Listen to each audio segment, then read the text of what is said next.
Dytto is a software that I came across that said they promised to free the accountants. So, John, I didn't know that you were trapped, but Me neither. I'm very, very sorry. There is a classic AI startup promise about to happen in T-3 seconds.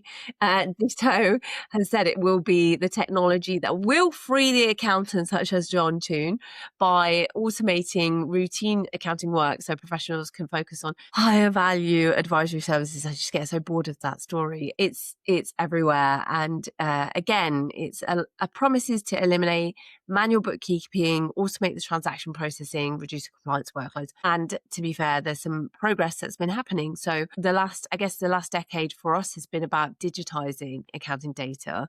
And I feel like this decade is now more about making that data as autonomous as possible so that the system can categorize, reconcile, and then analyze with minimal human intervention. So the ambition behind the platform is clear: shift accountants away from the production work and towards strategic advisory. But I just want a little reality check from you both on this. My view is obviously accountants don't just spend the time in the books because the technology isn't good enough. It's sort of more about accountability and having to make sure that data is right, and someone has to stand behind the numbers ultimately. So while technologies like Dytto will certainly free accountants from tasks, I don't think the profession as a whole is defined by tasks and is more defined by the responsibility for financial truth and trust. So interested to hear your perspectives on Dytto. I would say they claim to get inside tools. It's nice that we're not getting like a new product.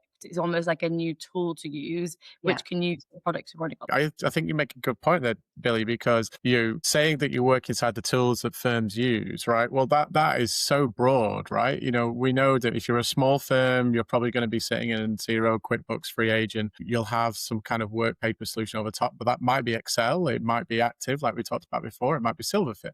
And then you've got the bigger firms that maybe you're sitting in CCH or Iris or Digita, and obviously you can go up a whole range and scale of different types of systems. And it's like, well, it's nigh on impossible for a firm to a business to do that, to sit inside all of those tools, partly because some of those tools you can't sit inside of because they're still on-prem. So I'd be really interested to figure out who they're actually working with in the UK.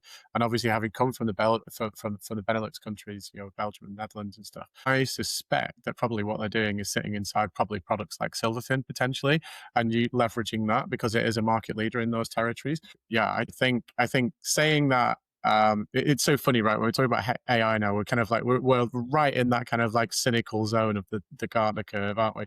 And so we're just like, no, I don't believe this bullshit anymore. Who cares if you've just raised a load of money and doing something exciting? We just don't believe you anymore. And I think when you come to figures like what we were discussing earlier, it's like 1.5 billion valuation. You can see why people are cynical and they think the bubble's going to burst because these organizations are getting this level of valuation and actually not yet producing enough for us to be convinced